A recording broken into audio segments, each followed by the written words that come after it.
I am from Sign Design. You guys met my boss a couple weeks ago. They're doing the road widening on Russell Street. And so I have two more to add to what he had. 321 Russell Street and 285 Russell Street. I can attempt to show you the pictures if you'd like. Hang on a sec. Let me just enable screen sharing. Oh, thank you. For you. You might have to enable me to stay off of mute or something, because sometimes I get muted when I share my screen. There's some people out there that would love that, but you know. Well, give it a try. Okay. So I'm able to do it now, right? Yes. Okay. I'm going to do, okay. You're muted, Nicole. Unmute yourself.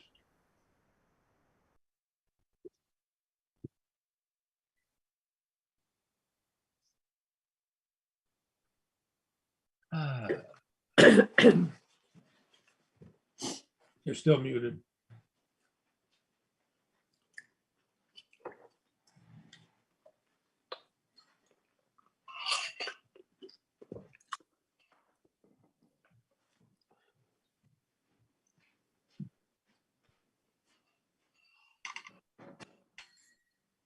Okay, so you can hear me now, right? Yes. Okay, so yeah, that's what happens when I share my screen. I do get muted. I didn't know if there was a way you could give me permission to unmute or something. I'll give it a, I can mute you as the host, but I can't unmute you. So why don't so let's just, you can put the pictures up. I've circulated it to everybody already, but let's just start with 321 Russell. What's the, how far is the sign moving, and is the sign changing? Nope, it's not changing.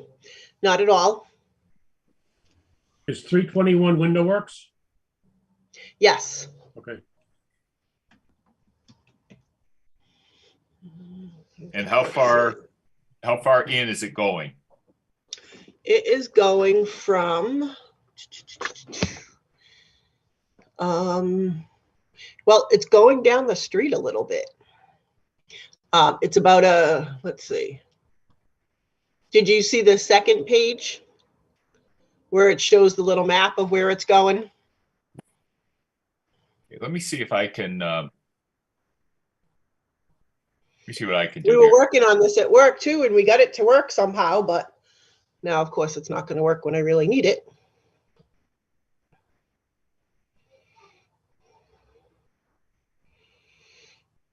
Okay, 321.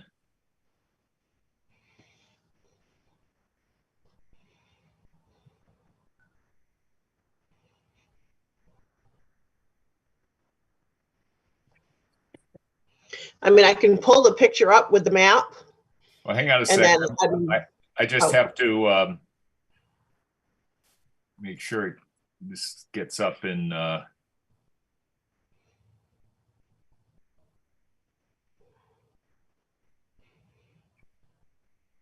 okay.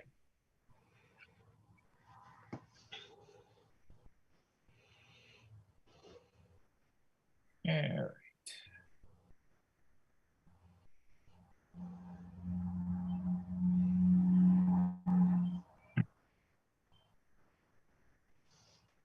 Okay, there we go. Oh, great. Okay. So, right, so that's the sign. No change in the design. No. So we're moving it down the street further. East to west. It'd be east. East. Okay, I'm trying to look at it on my desktop. Sorry. All right.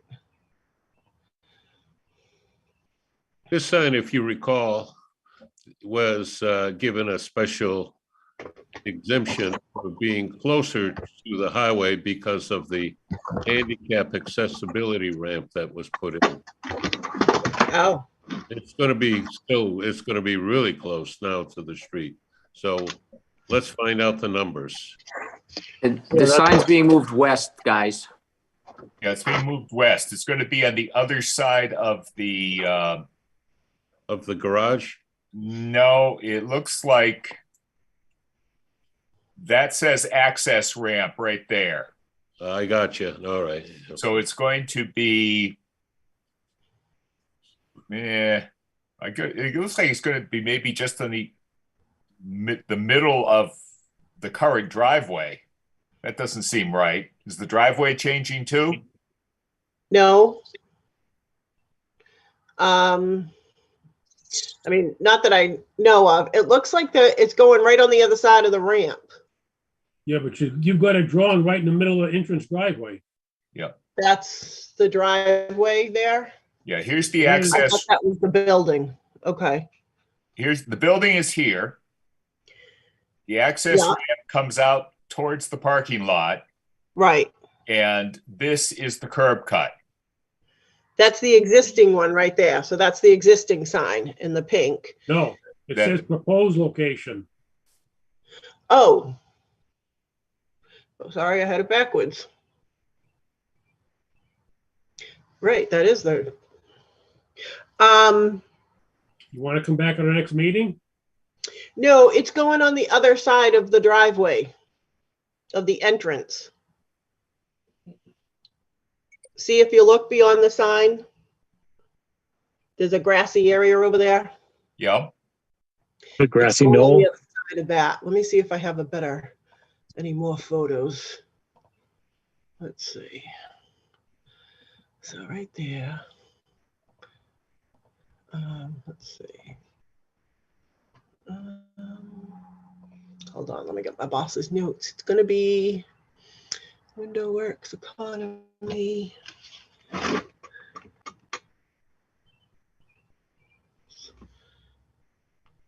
Econo Lodge. That must be just the next one. They take awful pictures, I'm sorry. Yeah, this picture is not a good picture, but it does show on the other side of the parking lot that there is a grassy area. So they're putting it over there.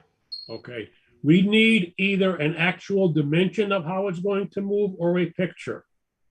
Okay, I personally I want know to put usually something they that says in the do. grassy area. right, okay. No, I understand that. Can I say one thing? Can you guys hear me? Sure. Yeah, Okay, so I did talk to Randy's son the other day. He did say they were changing the location of the ramp. There were several different things they were changing on top of it. So that's why the location of the sign may not look correctly. Good point. Okay. So that's helpful. So we've got to have you're right, Jim.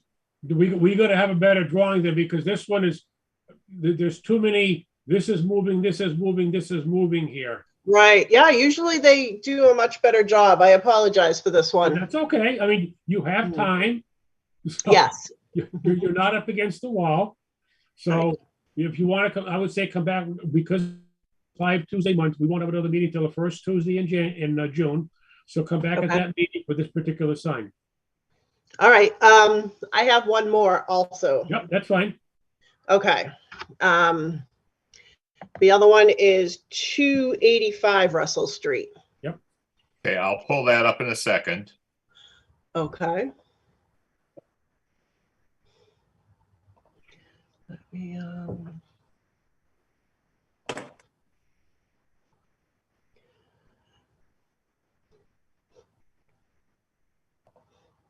just making sure this one has a more accurate.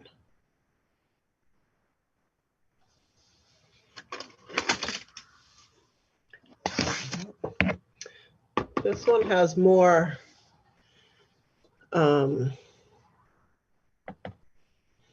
yeah, this other one has more information on the sign itself.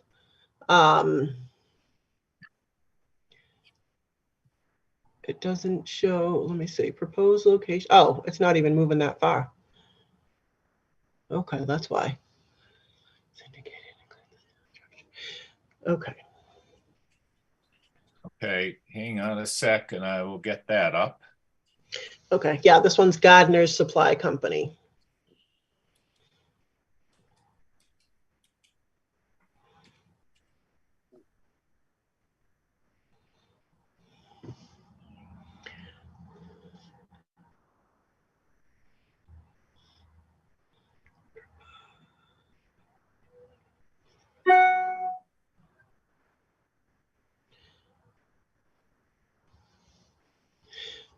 So this one is a little bit better. It shows, I think the sign itself is only being moved about 10 feet itself. And then it says it's going to be 10 foot adjacent to the road. This would probably, I would guess this one moving due south. Mhm.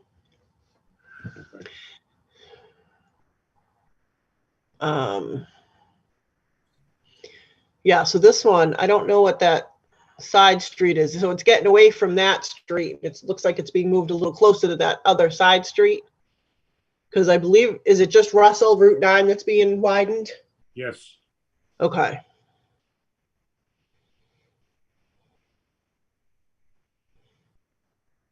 So I don't know what your setback is, but this says it looks like it's 10 feet from the road. Is that acceptable?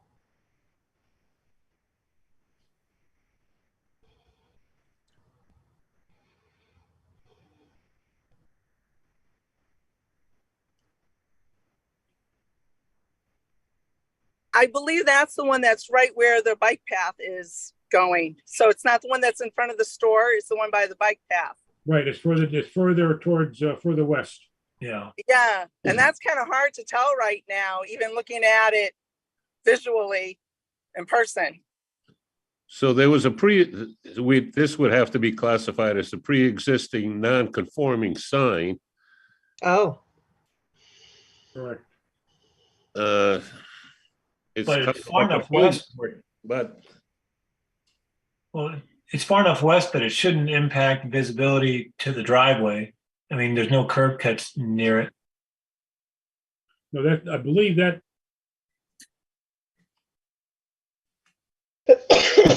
excuse me. So it looks like what is happening here, where's my mouse? Down in here, this is, I'm sorry it's cut off because the call out is down here. It looks like as part of the reconstruction of Route 9, the state's putting a connector from the bike path that will parallel Route 9 down to the rail trail. Right. That what's in purple does not now exist. I was going to say, Okay. okay. isn't there a park bench around there somewhere now? In that triangle piece there is. Yeah. Okay, if that's just a driveway and a parking area, It's not even a the driveway. only thing I'd be concerned with is 10 feet off. Is that enough of a line of sight? That's not even a driveway. It's called down here. It calls it out as a shared use path. So it's Okay. a bike path. It's not for cars. So I don't think there's any curb cut. So from Wendell Valley across behind Salvatore's house, they're putting in a whole new, I think, bike path that's coming up from the tunnel. So that's just about where it is. Okay. So that's all down here at the lower left-hand corner. Actually, Salvatore's is a ways up. Right, because we're east of the tunnel here, I think. Right, but I believe that's the sign where they're putting another additional path that's going through behind Salvatore's to meet up with the bike path. And I think then at that point, that's about where the sign is.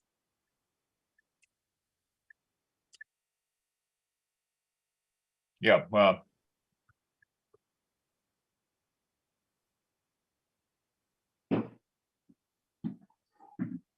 So I guess they're just moving it a little bit to accommodate the the shared use path. Right. Right. Okay, so there'll be no design change, and it's just going to be moved a little further east. Yeah, it's a little unclear if this is the current location. Well, okay, it's a little unclear, but it seems that they're just moving it. Actually, they're just moving it west a few feet. Yeah, that's what it looks like by the plan.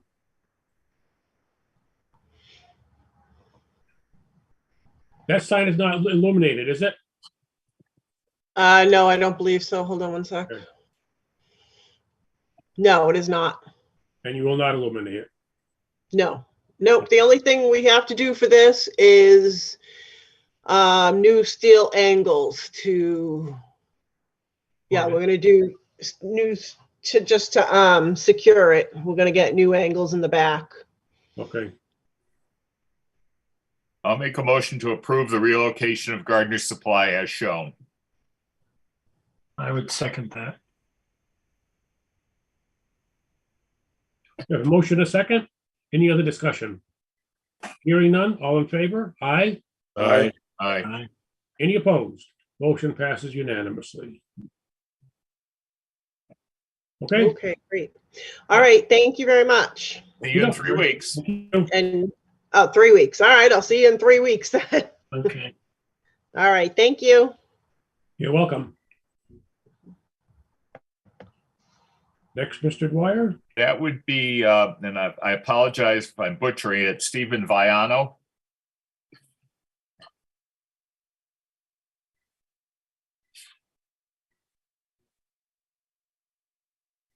You're muted. Yeah, there we go. Awesome. Great. Thank you. I sent in a request a little bit earlier on today, though. So I think that what I had some questions on what I would be able to do at 243 Russell Street as I'm the new tenant of the building within the last year.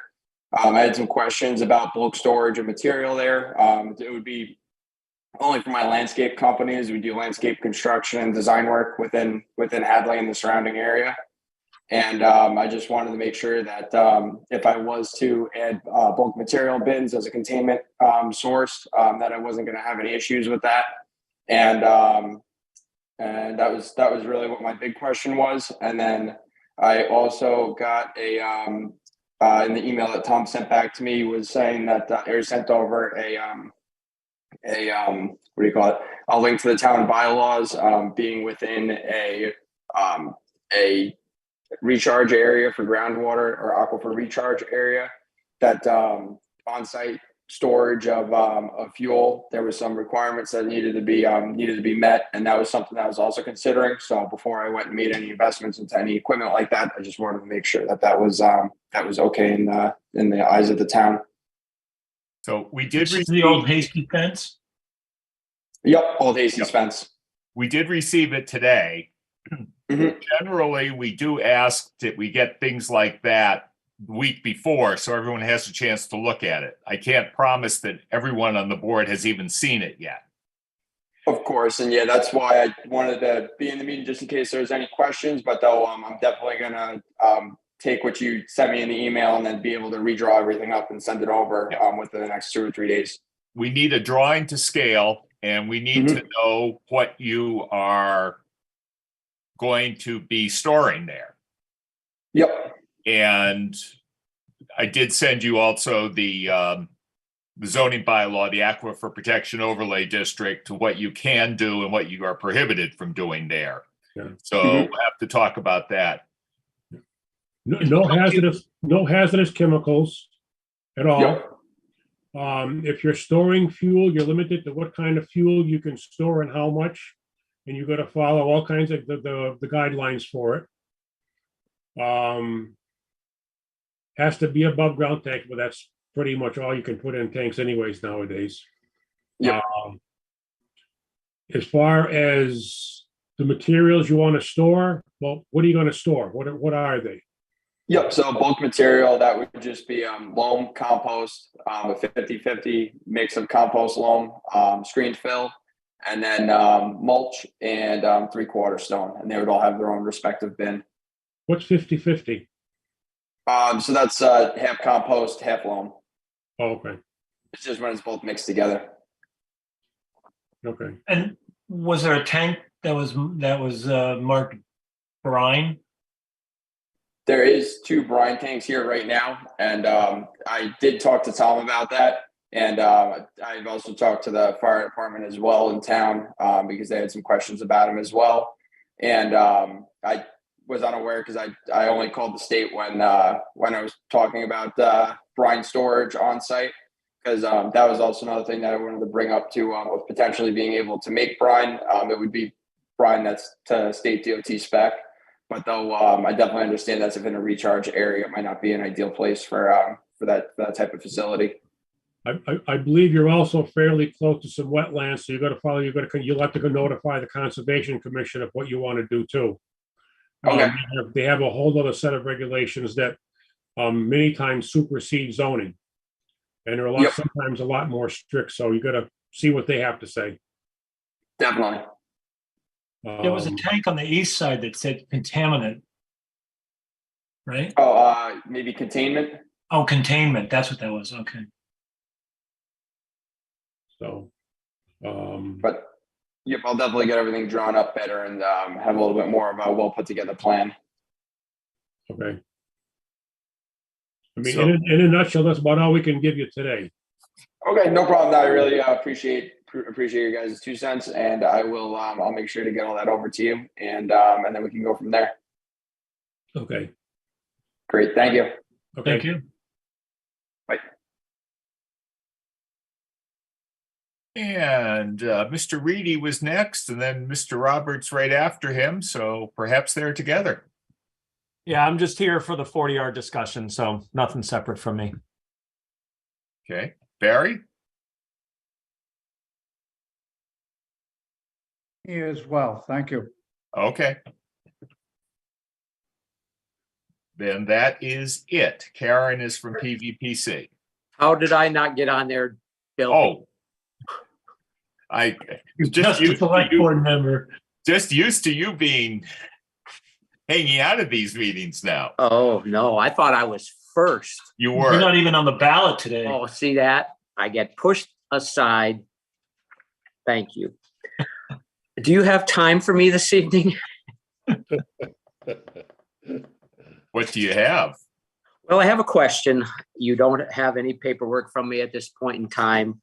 I have a client who just bought 21 Lawrence Plain Road. It's the first house on the right after next barn over. I can't remember the name of the woman who owned it, but anyhow, it's about 4.8 acres with approximately 250, 275 feet of frontage. I don't remember. And this person was wondering if the board would be willing to entertain a very small subdivision. There's 4.8 acres. With following the bylaw, I can create a lot around the existing house and 2 new vacant building lots with about enough land left over for another lot, but the configuration doesn't allow me to make it a lot. So what he would be asking is to give up the second lot that he could do if you put in a subdivision road, and the remaining acre or so into conservation if the board would be willing to waive all the subdivision regulations. Do they want to put in one more lot or 2 more lots, Randy? One more. And I know I'm just asking if you'd be willing to entertain it, and I will get you the stuff for the next meeting. Well, my personal opinion is I think that's a reasonable thing. Okay. All right. I'm only speaking for one person. Understand. My next question was, anybody differ with Mr. Maximowski's opinion? It will depend on what it looks like. Yeah, I would Okay. have to see it to entertain. I- it, but yeah, I would Yeah, entertain again, it. yeah, I'm not looking for you to tell me you're gonna allow it. I just want to know that you'd entertain it. I will get you the plan showing what can and can't be done for the next meeting. You're not going to put a super Stop and Shop there. Well, only if we can't do this, we will. Good answer. Don't even say that, Mark. Somebody's gonna believe you. Oh, that works. I tell that to clients all the time when I'm out. What are you surveying for? Oh, there's gonna be a Walmart in your backyard. They love it. They love it. After Okay. that, anything's okay. That's right. So that's all I need to know for now. I'll get you the plans and we can talk about it on the first meeting in June. Okay. If I don't get kicked out again. Thank you, Mr. Iser. You're welcome. Thanks, guys. Now we're on to the Pioneer Valley Planning Commission.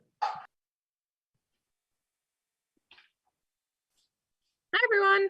Hello. Hello. How are you? Good, how are you? Good, thank you. You've never been on one of our meetings before, is that correct? No, I have. I was on with Ken maybe a few weeks, maybe a month A ago. month ago, yeah. Yeah.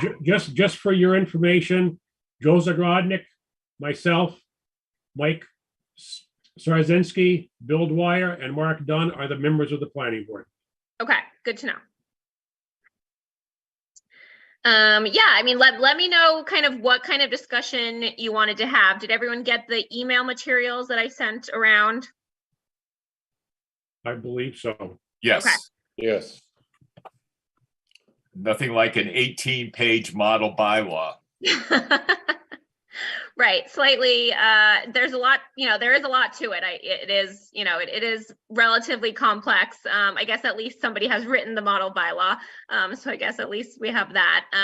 But yeah, I mean, let me know, I know Ken had maybe given me some background, whether you wanted to discuss some type of plan to move forward or, how you'd like to approach things or, let me know where you kind of stand right now and how you wanted to proceed. I guess we probably have more questions than anything about a lot of stuff. So I Okay. will open with a few and anybody else can chime in. Could I just add before we start for Karen's benefit, Tom Reedy is a local attorney. Barry Roberts is his client and is a local real estate developer. Okay. And they are very interested in options. Involving potentially this Yes. process. Okay. Yeah. So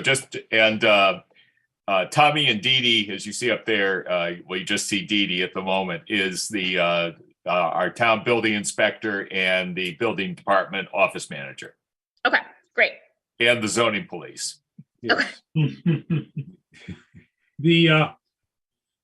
There's a few things in there that what I know it gives you the explanation says why it's good, what the town gets out of it. It gets, some money, depending on how many units are proposed, how many are built, to get some funds.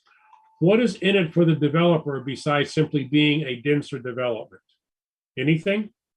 Probably that there can't be a special permit attached to it. So it just has to be a site plan review.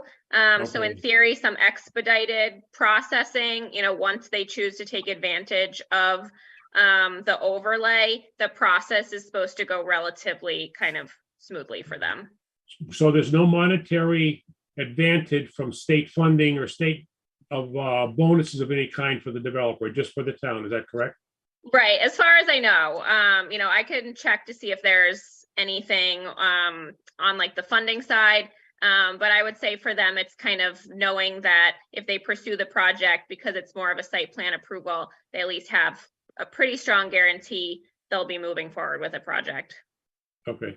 One of the things in there is that it's strongly encouraged to be near existing residential development, where the few areas that would be the most advantageous for Hadley to do is probably a half a mile. Not as close. Yeah. Is that close or not? I'll double check exactly what they say. They offer some different categories, and one of them kind of is more, they call it just like advantageous or preferable. And I did speak to someone at DHCD, and they offered that if you can kind of give a justification and a bit of an explanation as to why these are the areas that you're choosing, and you kind of lay it out, because the state does have to approve the locations that you're picking. Right. So I believe if you can give a reasonable explanation that why in the context of your community, these are the locations that make sense. I believe they can make exceptions and kind of more call it like a bucket, kind of an overarching area called still advantageous, even if it might not reach their highest priority location, that they would say would be right adjacent to existing development. I think it should still work. I'll speak more to my contact at DHCD, and obviously we would want to know that it would be something that they would give their approval to before writing the whole bylaw. But I think under that kind of additional category that they offer, I think it would probably still work. It can't be adjacent to any existing developments because there are none. Because you don't have any. Yeah. So, I mean, like I said, I think they have to work at least within the context of certain communities. Obviously, they are trying to promote this. So I think if it was kind of laid out why this makes sense in the context of Hadley, I think it would still be able to move forward. The reason why Hadley would be looking at these few areas is that they're literally a stone's throw from shopping centers. From commercial Grocery, development, yeah. Department stores, they're right on the PVTA routes. Right. So, I mean, so there are additional advantages that I think do fulfill some of the 40R checklist. So I think that would become an advantageous location in their purview. And it's on a sewer line too, which is important. Infrastructure, yeah, that's kind of key. So, yeah. Those are my few right up the top. Anybody else want to chime in? I'm Go ahead. curious about how you put the district together. What you choose. I read the Northampton bylaw. One of it was like a 30-acre parcel, and then one was a half-acre parcel. Yeah, I mean, it's definitely interesting.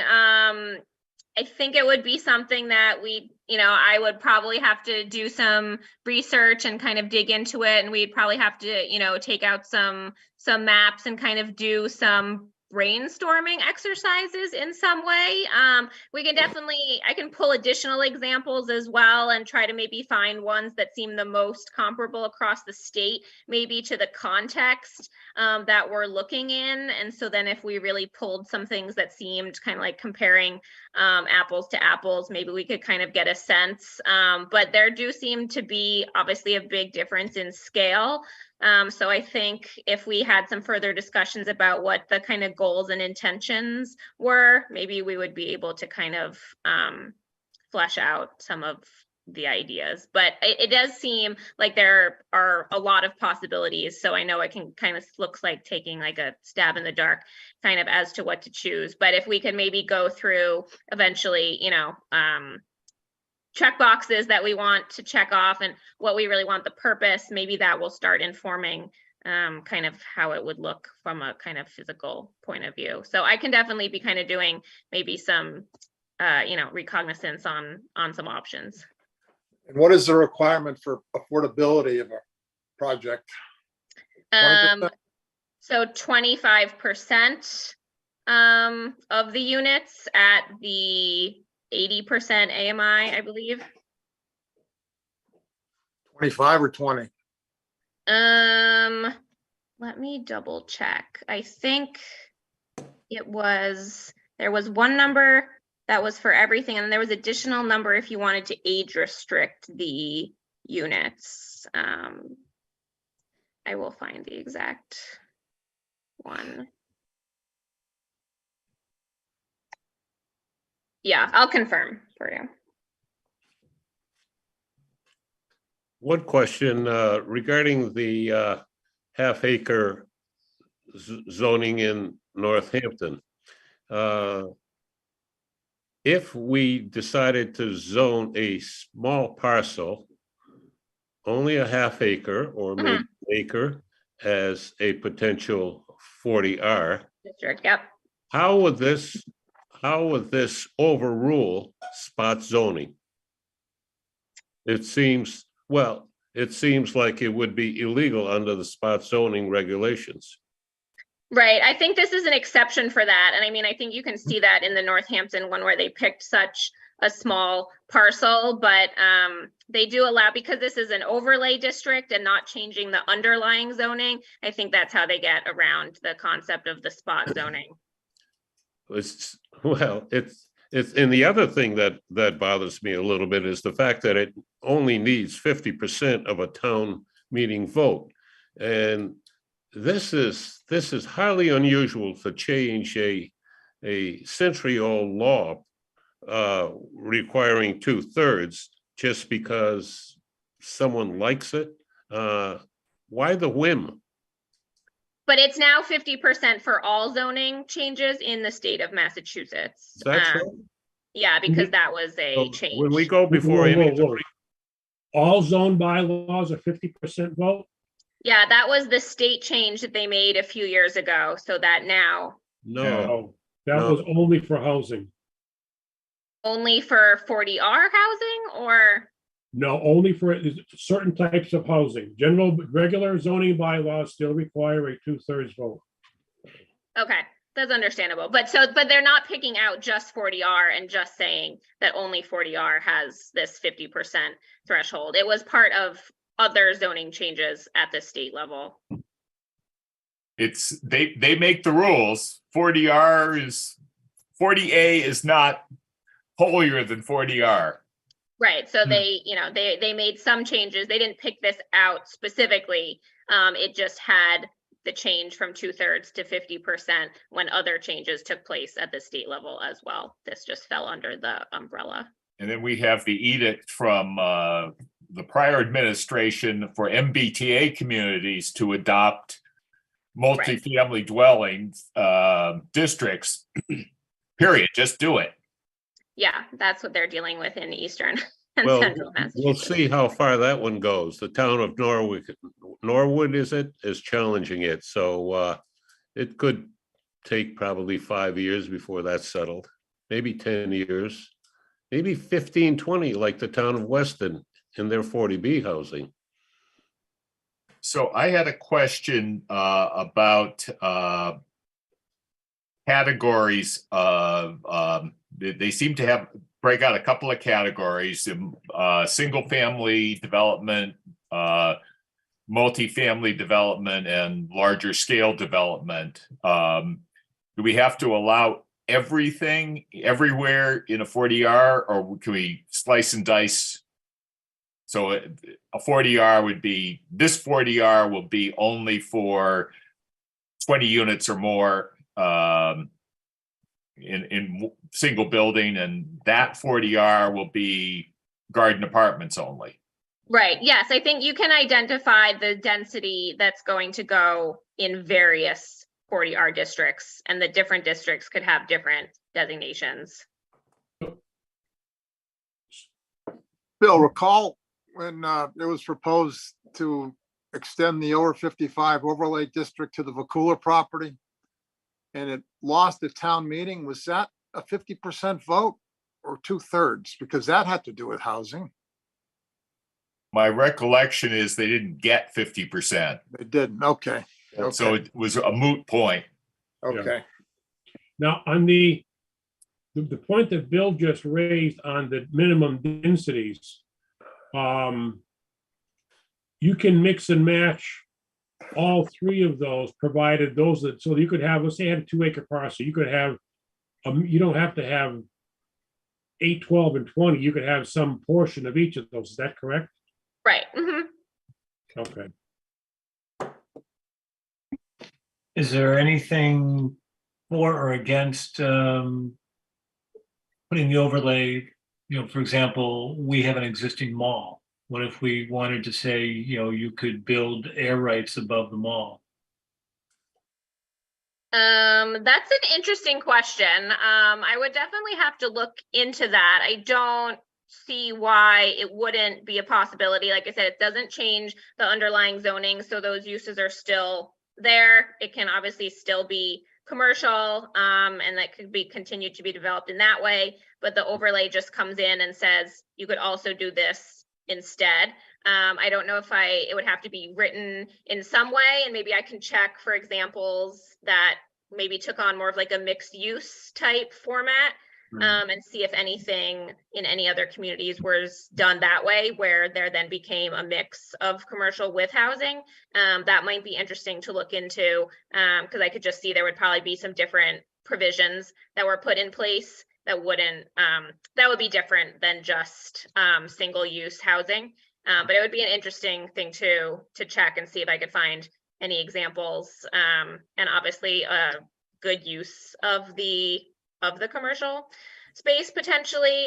But yeah, like I said, since it's really just this overlay that's being placed on top, that could just be one that exists on pre-existing commercial sites, but worth looking into, I think, that I could do some more research. So it's either, depending, obviously, you've got to look at either 20 or 25% of the units have to be the affordable type. Right. The other can be full market rate. Yes. Okay. Will they all count on the 40B? Yes, so you get counted for all of the units in the development. Okay. So what I did see that they made the distinction between rental properties and ownership units. So presumably if we were to allow I hate to use the term because it's so loaded, but we'll call it a small houses, because they would be small. Small single family houses. Small single family houses for a sale model, then I presume only the 20% that are actually affordable would be counted towards the inventory. Yeah, that's true. They do distinguish. The thing where you get to count all the units, I believe only applies when it's a rental situation. So Karen, were you involved in the East Hampton and Northampton 40R? I was not. Which ones in the state have you been involved with? Any? Over more in Eastern Mass. I used to work in Brookline before coming here. Yeah, but very different community. What was the point? What was the question you just raised, Bill, about something not counting? How did that work? So it also segues into the experience we had with East Street Commons. But if they're rentals, as I understand it, if you have your 25%, 100% gets counted as affordable. Okay. But if you are selling the properties, only the 20 or 25% that you sell with an affordability restriction would count. Even though it's totally a more dense development. Yes. Can the town can the town demand rental versus selling, or is that not possible? I don't know if they can demand it. I'm sure they can have a preference and have some discussions with, the developer about what model to take. I think this would be the type of project where there's a lot of discussion happening beforehand. I don't want you to walk into a booby trap here. No. So like I said, I don't think the developer would probably just be coming in and dropping their idea without a lot of discussion to be. So we actually have experience with this. Yeah. And the players are in the room. Mr. Roberts developed an over 55 community called East Street Commons. And at the rate, the size of the development under our inclusionary zoning, he was obligated to provide, was it 7 affordable units? A certain number of affordable units. Yep. We'll call it 5 just because that makes the math simpler. 15% of 35, if anybody can do really quick math. 5. That would be 5, I think. 5. Okay, we'll call it 5 then. And the bylaw at the time, gave a role to the Hadley Housing Authority in policing the affordability. And that was also based on a model bylaw from EOCD. Okay. Or DHCD. Turns out that one division of DHCD works with housing authorities and one works with zoning. And the one that recommended that we involve the housing authority was from the zoning side, and the people on the housing side were telling their housing authorities, don't go anywhere near this. You don't want to be touching this stuff. And it put Mr. Roberts in a very awkward position because his senior housing was on a condo model or a sale model. Yep, owner, yep. And it was, we actually went back and amended the bylaw at least once at town meeting. And then it was still so awkward that for him to manage creating affordable units and for us to figure out how we are going to track those into the future, that we ended up negotiating a payment in lieu of providing on-site affordable units. So we would like, then the second time we tried to work out a payment in lieu, we had an enabling bylaw, but we spent hours and hours trying to work out a formula that no one was happy with. So we would much rather have it be rental property.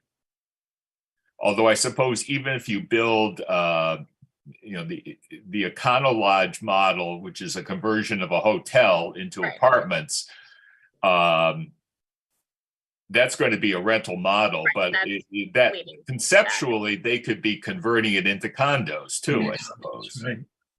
So that's just an area where we're a little wary of because we don't want to plow into unintended consequences. Right, that's definitely fair. Yeah, I mean, I would say, right, if you have this existing hotel, I would say that relatively directly lends itself to an apartment style. Would probably be somewhat clear if it was small single family homes. That would be probably leaning towards the ownership model, but then again, I think there are exceptions. I mean, if they were to do sales of homes, then what we would probably have to do is eliminate the payment in lieu term so that they build it, period. Right, they build it, yeah. And they are responsible for managing it. Yep. Yeah, that's fair. Because this payment in lieu is a nice idea, but it is an absolute bear. Right, it's just gotten a so fair complicated. price. Well, I think as I understand it, from the nature of the 40R, you can't buy out of it. You have to have at least the 25%. So right, it definitely has to be in the district, on site in your district. Yeah. Now, if it's a sale, and maybe the bylaw wouldn't address it, but if this is a single family home for sale, who ends up being responsible to police that? There usually has to be some type of third-party administration body that gets assigned this role, because as the properties will turn over in the future, there has to be somebody responsible for figuring out the caps on sale prices and things like that. So usually the developer is responsible for assigning, and there are companies out there that serve these roles, and they usually have to connect with one and assign them. So I did read through the draft bylaw a little bit, and it does address it. It does attempt to put a responsibility on the local housing authority, but it then goes on to say, or somebody else, or someone designated by the department. Pioneer Valley Planning Association? Question? Right. Yeah, I mean, I would have to see if that's a service that we can offer. Obviously, we know that, it's not something a town can take on. You looked at it a while ago, maybe 5 years ago, when Larry Smith was still working there. Okay, offering this as a service to the You community. looked about at getting registered, if you will. And I think it was dropped as unprofitable. Okay, that's And fair. the situation we have with the developer is that 2 years, 3 years into the process, the developer's out of it. Yeah, they're not there either. Yeah. So, but I thought it was interesting that they specifically said that the department will pick a monitor if the housing authority won't do it. And Won't do it. so it's already been baked into the system. Into the bylaw. Okay, yep. Could that be like a nonprofit like Valley CDC or something like that? Yes, something like that. No, this is something that if this becomes more popular, this model, if you would, it may be something that PVPC may look at again if it becomes Yeah, as more communities busy, are if you in would. need. Yeah. Yeah, But right now it probably is still in its infancy. right. Well- Probably not enough demand at this point. But we'd love to see more communities taking advantage of 40R, but it's not something that's going to happen overnight, but maybe over a period of time. Well, the thing is, commerce moves on and things are available on Route 9. And, you don't have 4 years to get something in place. And how reasonable it is, how quickly can we get something in place if it's the sense of this board that we should bring this before town meeting? Right. Yeah, no, I definitely agree. Because it is a town meeting item, obviously there are only certain milestones to take action at certain points in time. I think maybe at the last discussion, it was brought up that it could be a year and a half type process. There are submissions that you have to send them to the state. They have to approve what the district looks like as a proposal. Then it goes to town meeting. So I know the timeline can potentially be daunting on how long it would take. And as you said, something else could come along in the meantime. This 40R, this is something that the bylaw tells what can be done, and there's really no negotiating, if you would, as far as it's going to be. Could you give local preference? Can there be any restrictions on this as far as old seniors, affordability, a percentage of seniors, a percentage of local residents, et cetera, et cetera, et cetera? Yes, so those were a couple of questions that I had sent to DHCD, and they had indicated, so there is an option for it to be age restricted that is allowed. And there is a possibility for local preference. That is something that the state would consider if that was something a municipality wanted to put that extra layer on it. The state would consider that would be acceptable. Good question. The age restriction, in as much as one of the blessings as well as a curse, is the fact that there's student housing in very much demand, in as much as part of the University of Massachusetts is in Hadley. So I call them student stuffers. So it's very difficult for people who are looking for affordable housing to compete with 7 or 8 non-students. Yeah. Okay, you got that. Yeah, definitely. Yeah, getting pushed out of the what housing stock you do have. Yeah, definitely understood. So they do allow that it can be senior age restricted, but I believe that then bumps the affordability requirement up to 25%. So I just checked, it is 20. If you want to go an age restricted route, you just have to, they bump the affordability requirement up to 25. Apparently that was. So Karen, what you just said, if we said, let's go forward with this, it'd be just about impossible to get it on the October town warrant. Yeah, I would agree. That would be pretty tight turnaround. Yeah. I mean, the model does exist, so obviously you work within the model, but I think even would agree there's a lot even to accomplish, even working within the model.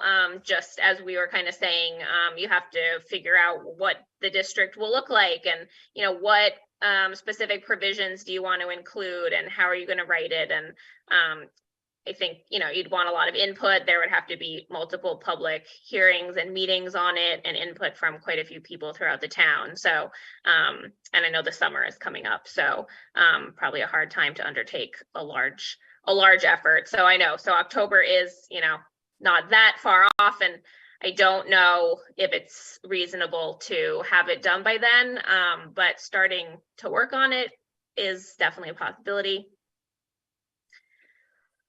Well, what's the sense of the board? Do we want to work on this and move forward or not? I think we got to get ahead of the curve, frankly. Well, this is a monumental, Mike, this is a monumental step for the town. I mean, Hadley has always been against apartments in the past. And so to try to push something forward, it's going to seem like we're rushing it through, and it would not be politically savvy, I think, for us to rush it through. Wasn't the town against malls too? No, they were not against the malls. Okay. In fact, it was just the opposite. Amherst was very, very much in favor of apartments. And Hadley said, if Amherst likes apartments, let them have them. And Amherst said no to the commercial development. So they came to Hadley when they put the sewer line in. Yeah, well, we're looking at this as a way to get around our 40B requirement. No, but I think Jim was corrected a couple of meetings ago when he mentioned the fact that this is something that has to be studied, and there's certain options that Karen is going to have to come back and answer questions that we had. So it's something that is going to be before us, and we've got to study it and see if we can clarify some of the positions that we have. I think if we can do it, start on a small scale, we don't have to expand it, but we did that housing production plan that had some recommendations. We know there's a demand out there for other types of housing. And the one thing that I'm looking very much at putting it in sites that are already developed, because I think redevelopment is going to be, especially along the Route 9, there's not a lot of virgin land left on Route 9, or buildable land. I think reuse is going to be the future along Route 9. It's already developed. Having a little more density of dwellings in that area for people who are comfortable living in apartments, don't come to the country to hide out on 40 acres in the hills. If you want to live close to restaurants and buses, let's give it a try. I think it has a lot to offer, that we can select specifically where we would allow this. Doesn't mean it'll happen, right, but it gives us the control to say where, and then beyond that, and those numbers would protect us from a future unfriendly 40B. So I agree. I mean, we've said this before, that with the leadership that's in Boston and with the stuff that they're pushing for affordable housing, right now the number's 10%. Might that rise? That is anybody's guess. May not, but it might. And what could it go to? I mean, if it went to some insane number, it would probably be challenged in court. Yeah. But if it went up a couple of percent, which is more reasonable, and of course there may not be a reasonable bunch there, but then we were right now under the 2020 census, we're 11.9%, and that hasn't been verified by the state yet, but that is what the PVPC came up under the affordable, under that housing study that Ken did completed the beginning of the year. Okay, when they used your most recently updated population information. Yeah, but Yeah. again, that's the one that has not been confirmed by the state. We're still Right. dealing under the The 12 state's or still using 12 point its something or 2010 13%. numbers. Yeah. Once they re-chug the numbers, it's Yeah, probably they're gonna gonna come down to someplace in there. And so, we're not, again, I'm not putting the fear of anybody. I'm gonna say it's gonna happen, but I'm just saying that there's a slim chance. And if it does, there's gonna be a lot of places that are in the area that are gonna be in the same boat, not just Hadley. So, Wonder if Attorney Reedy has any questions? No, thanks, Bill. I think that was pretty informative. I'm going to brush up on some things. I did some preliminary work. I mean, timing and location, I think, were our biggest questions. And it seems like, you're kind of working through those as well. Route 9 is such a mess right now. If you converted one of these to a 40R, the buildings there, you wouldn't even know it. Yeah, I mean, I think it is. It's redeveloping, as Mr. Yeah. Dwyer said. I mean, that's what you're going to be looking at, especially along that, Route 9 corridor, whether it's from like Chinese Immersion on the west and then, the Staples Plaza to the east on that southerly side. There's some, I can think of a couple properties pretty ripe for redevelopment, no residential abutters really there on a heavily traveled street, proper utilities, et cetera, et cetera. So that area seems to make a lot of sense. The Econo Lodge and Howard Johnson's are going to slowly but surely turn into a Russell School. That's right. Okay. You got it. Yeah. It's just going to be there rotting away. And the town has an opportunity to make some money.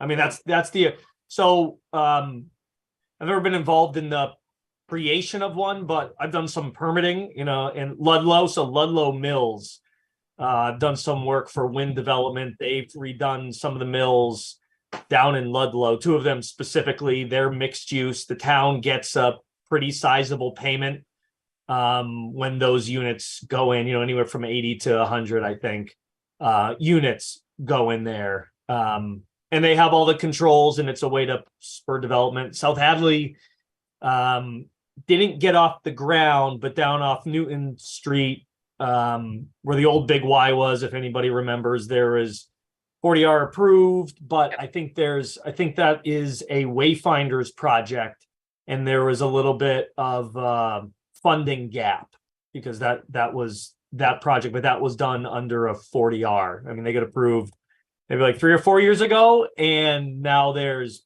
from what I understand, the cost of construction isn't what it was, obviously, 3 or 4 years ago. So, you've got some examples in the surrounding area of some pretty good 40Rs, and there's an opportunity for the town. Like that, a funding gap. Good one. That's a nice way to put it. Yeah. Okay. Yeah, I mean, I wonder if maybe one of the next steps could be really kind of trying to dive into what the process would entail and maybe a way to start moving forward on the actual kind of brainstorming of what maybe this would look like from a kind of locational and regulatory perspective. I don't know if it would be something that would like a subcommittee be interested in, I don't know, a subset of the board would want to dedicate some time to it, or, I can obviously return numerous times, but something that kind of needs ongoing kind of behind the scenes work. Like a once a month update might be going too slowly if things really need to kind of be discussed and some back and forth kind of decisions and concepts wanted to be kind of thrown out on the table. So I don't know if anyone, has any thoughts on moving forward or, what might work to get the ball rolling. We have tried in the past to have set one meeting a month aside for planning, like a working project type thing, and then the other meeting for permitting. And in the past, we tried to do the PVPC on the first Tuesday of the month, but we've got hit with a lot of public hearings for our next, our first May meeting. Ken did email me this afternoon, and I suggested the third Tuesday of June because we don't have anything scheduled for that. And I think we can try to protect one of the two meetings so we could talk about planning things. Okay. I think it would probably be helpful to, it's a small board. We've all been doing this for a while. Mark is the baby. He doesn't have quite 5 years yet, but I think it's probably fine just to do it as part of our meetings. Regular meeting. Okay, sure. Yeah, maybe I can also look into, a little bit on the process, maybe kind of how, maybe I can reach out to some of the other towns and kind of get a sense of, or even probably PVPC has some background information on, really how to get started, what we should do to, lay it all out, and some concept ideas for locations and things like that. And maybe that can really be the kind of content. Yeah, I think it's going to make a lot more sense if we can put an area down. Yeah, on the ground, something on the ground. And say, okay, if we put this here, what are our options? Okay, and I can kind of bring some potential options maybe as well. Like it could look like A/B, there can be some scenarios maybe laid out, and then kind of we work to refine and tweak them in a number of ways. Okay, sounds like a plan. Okay, that sounds good. Was there anything specific anyone wanted me to look into? I think one of the questions might have been if there's any funding available on the developer side. Was there anything specific that anyone wants me to bring to the next meeting? A question or something I guess, answer to some of the questions we raised today. Okay. And then a bit more about more in-depth on the actual process itself, going through the state, what that is and what is that? Okay. I'll have an outline of, how to get started and then what steps exactly need to happen.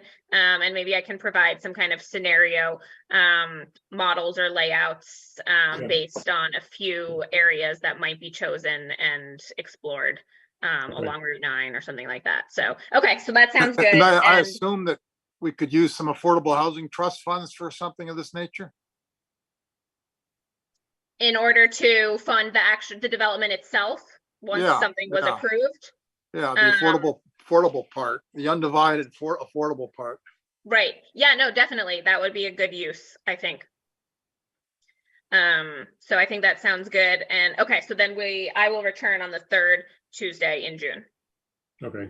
Is I believe that's the 20th. That looks like the That is 20th. correct. And we already got PVPC down for that. Yeah. Yeah, June 20th. Okay. Thank you, Karen. That sounds good. Thank you, everyone. Have a good rest of Thank your you, Karen. evening. All No right. problem.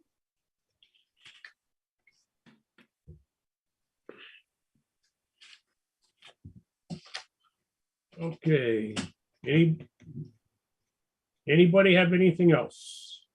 I'll just mention to those who are not aware of it that the CDC did appeal the adverse decision of the Zoning Board of Appeals to the whatever the state housing office is. I think it's the Housing Appeal Court or something like that. There's a housing appeals board or something. Yeah. Not a court. Not a court. No. It's an agent to an agency. So that is underway. It's too bad they had to threaten litigation so early in the process. It's always done, Mike. Everyone that is refused by the ZBA goes to that court, and it's an automatic, and it's usually an automatic overturn of the ZBA. That's not what I meant. The statement by the CDC was that we don't want to have to litigate this and cost everybody money. That was essentially a threat, I think. Yeah, of course. Well, Okay, Well, thank you. we'll see. so that's just an informational update. Okay, Tomorrow night, the select board is going to be discussing various appointed boards. oh, yeah, we can't do it till the next meeting. Hmm? We can't do it till our next meeting to reappoint people to the various positions. That's right. But there also, I noticed that the Affordable Housing Trust Fund has sort of dropped off the list of appointed boards. So I'll work to try to get that back on track. Okay. Molly Keegan was appointed as a select board designee to the Affordable Housing Trust Fund, but the rest of us haven't been reappointed. So we're kind of we just have to. But this is the time when the town takes all this up. So Christian Stanley still going to be on it? He certainly could stay as a community member if he wanted to. He and David Phil were initially on as select board, Right. and the statute requires we have a select board at least one select board member. And with both of them out, that's why Molly was appointed, but we didn't, I think our initial appointments have expired. Yeah, they expire this year because we're only appointed for 2023. So we need one. I think we need one. They recommend one community member. Well, everybody else is kind of, yeah. One select board, one planning board, and it could be all of us. We're just using all of us to fill the position. Yep. You know, we nominated ourselves because we were already up to speed on affordability. Right. And so we knew what we were talking about. But we certainly can, the select board wants to solicit more interest, that's fine too. When do we get our first trustee stipend? I got mine last week. I bought 5 new cars. We're in it for the profit. Little tiny McDonald's cars are about this big. Ah, that's nice. Hey, by the way, I've been to Popeye's Fried Chicken since my wife's been in Columbia about 3 or 4 times. You know what? They put out a good product. They really do. Okay. So with the end of the fiscal year coming up, are we okay on payroll? Do we have to authorize a payroll? Oh, wait, May. Our next payroll will be in June. We want to authorize payment tonight? Wait, we could do it in June if you want. I'm just. We can do it. We'll do it at our next meeting. Okay. Okay. I put down reorganize the board for the next meeting.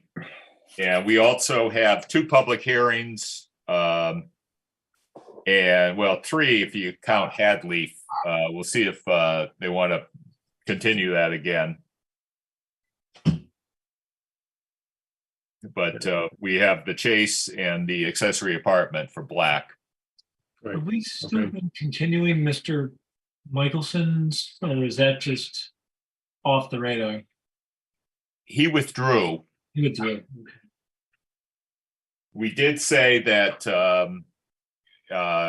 we agreed that we would waive the application fee, but for whatever the cost of publication was, You apply again. if he Oh, applies this is again. for Mr. Michelson?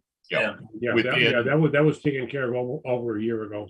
Yeah, I think we said within 2 years, Yeah. we would Yeah. waive the reapplication fee.